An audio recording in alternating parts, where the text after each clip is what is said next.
नमस्कार दोस्तों, SBI securities morning podcast में आपका फिर से स्वागत है। आज के पॉडकास्ट में हम निफ्टी और बैंक निफ्टी में क्या उम्मीद करें इस पर चर्चा करेंगे और साथ ही ऐसे कौन से सेक्टर्स हैं, ऐसे कौन से स्टॉक्स हैं जिन पर आपको आज के दिन और आने वाले कुछ सत्रों के लिए ध्यान केंद्रित करना चाहिए, उस पर भी बात करेंगे।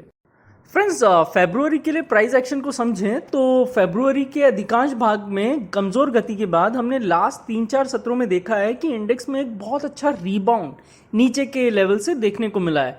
निफ्टी गुरुवार के निम्न स्केलिंग से अगर हम देखें, निम्न जो स्विंग लो अगर हम देखते हैं वहाँ से, तो 2.5% से अधिक की बढ़त के साथ अब एक ऑल टाइम हाई पे ट्रेड कर रहा है और बैंक निफ्टी गुरुवार के प्रदर्शन से 3.5% की बढ़त के साथ और भी ज़्यादा बेहतर प्रदर्शन करने में यहाँ कामयाब दिख रहा है।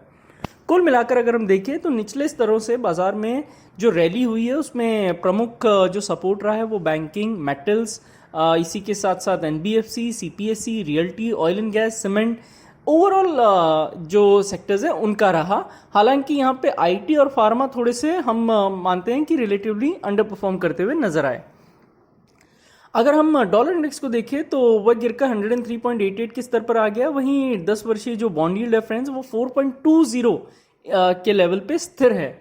ओवरऑल अगर हम ब्रेंट क्रूड को भी देखें तो 84-85 के ऊपर बने रहने पर ये $88 की ओर रुझान कर सकता है। तो यहाँ पे हमको बहुत ज़रूरी है कि इसके ऊपर भी हम एक जो है नज़र जो है रखें। इक्विटी बाजार के नज़रिए से अगर हम ग्लोबल मार्केट्स को देखते हैं तो S&P 500 एक ऑल टाइम हाई एरिया पे ऑलरेडी है और 50-40 एक अच्छा सपोर्ट जोन अब यहाँ पे उभर कर आ रहा है और तब तक इसका 52-90, 53-60 तक एक्सटेंड होने का पूरा संकेत हमको मिल रहा है। अगर हम विक्स को देखें तो इंडिया विक्स 15 के स्तरों से नीचे ठंडा हो गया है। जो 16.7 से जो लेवल है वहाँ पर एक स्विंग हाई एक उसको दर्शाता है। तो पिछले कुछ महीनों में हम देखें तो इंडिया विक्स को 14 और 17 इस बैंड में हमने कारोबार करता हुआ देखा है और हमें उम्मीद है कि आगे भी ये इसी रेंज में कारोबार कर सकता है। निफ्टी पर आए तो निफ्टी ने 21,960 के अपने 20 EMA से वापसी की और 22,200, 22,230 इस जोन में जो है जितने भी रेजिस्टेंस है उनको पार करने में वह कामयाब रहा और 22,350 के स्तर से ऊपर एक ऑल टाइम हाई पर क्लोज भी देने में वह कामयाब रहा। आगे अगर हम देखें तो गति स्पष्ट रूप से लार्ज कैप को जो है सपोर्ट करती हुई यहाँ पे नजर आ रही है और सूचकांक इस मजबूत गति को जारी रखने की पूरी कोशिश करेंगे और साथ ही साथ अब जब तक ये 22,250 के ऊपर बना हुआ है तब तक ये तेजी ऊपर की ओर एक्सटेंड होती हुई नजर आएगी। 22,250 से नीचे इंडेक्स जो है 22,080, 22,000 तक के लेवल्स तक एक मुनाफा वसूली को देख सकते हैं, यानी कि एक तरह से हमको रिटेस्ट करते हुए वहां पे नजर आएगा बाजार, अगर 22,250 के नीचे बाजार फिसलता है तो। निफ्टी पीसीआर का डेटा देखें तो वर्तमान में 1.23 के स्तर पर वह ट्रेड कर रहा है और जिसमें 22,500, 22,700 इन स्ट्राइक पर कॉल राइटिंग हमको जो है देखने को मिली है और 22,200, 22,000 यहाँ पे पुट राइटिंग देखने को मिली है। तो यहाँ का अगर हम रेंज निकालते हैं निफ्टी का तो 22,140 ये नीचे की ओर और 22,500 ऊपर की ओर ये रेंज निकल कर आ रही है।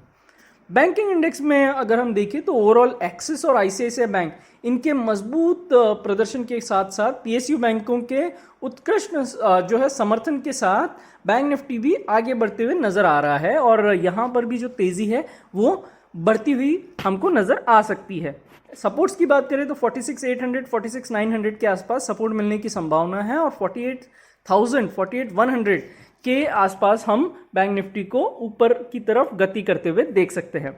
नीचे की बात करें 46,800 के नीचे अगर बैंक निफ्टी फिसलता है तो 46,400, 46,300 इस जोन को वह रीटेस्ट करता हुआ नजर आएगा। बैंक निफ्टी का फ्रेंड्स पीसीआर 1.40 पर है, 47,500 के स्ट्राइक में कॉल और 47,000 इन स्ट्राइक पर पुट जो है वो अच्छा खासा हमको नजर आ रहा है यहाँ पे बिल्डअप, और इसके कारण हम मानते हैं कि 47,700, 46,900 ये जोन में बैंक निफ्टी जो है ट्रेड करता हुआ हमको नजर आ सकता है। तो चलिए, निफ्टी की बात हो गई, बैंक निफ्टी की बात हो गई। अब आते हैं सबसे इंपॉर्टेंट सेगमेंट पे, यानी कौन से ऐसे सेक्टर्स और स्टॉक्स हैं जिस पर आपको फोकस करना चाहिए, जो आपकी वॉच लिस्ट में होने चाहिए।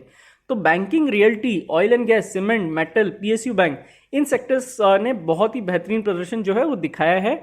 और सीमेंट के अंदर अगर हम देखें तो अंबुजा, अल्ट्राटेक, ग्रासिम, इनमें पिछले कुछ सत्रों में जो है मजबूत खरीदारी देखी गई है। वहीं ऑटोज में देखें तो TVS Motor, MNM, Maruti, Tata Motors ने अपना जो बेहतर प्रदर्शन है फ्रेंड्स उसको जारी रखा हुआ है। Tata steel, JSW steel, Jindal steel जैसे मेटल नामों में भी अगर हम देखें तो लंबी अवधि में ओपन इंटरेस्ट बिल्डअप जो है वो दिखाई दे रहा है, जिससे मेटल इंडेक्स में भी एक मजबूत ब्रेकआउट जो हमको है वो देखने को मिला है। और ये जो मेटल के स्टॉक्स है, Tata steel, JSW steel, Jindal steel, इनमें बढ़िया तेजी जो है हमको नजर आ रही है और आगे भी वो कंटिन्यू हो सकती है। ओवरऑल बाजार से देखें तो ऑयल, इसी के साथ में HAL, BAEL, Indus Tower, Titan, Dixon, इनमें डेरिवेटिव में अच्छी खासी एक पोजीशन बिल्डअप दिखाई दे रही है, तो ये वॉच लिस्ट में जरूर आपकी होनी चाहिए। FIDI डेटा पे देखें तो पिछले सप्ताह FII ने 59 करोड़ रुपए की बिकवाली की थी। DII ने बाजार को ऊपर उठाने के लिए अधिक कड़ी मेहनत की, क्योंकि वे कल 8684 करोड़ रुपए के शुद्ध खरीदार थे। नई श्रृंखला की शुरुआत में सूचकांक वायदा के लिए FI का जो लॉन्ग शॉर्ट रेशो है वो 35% है।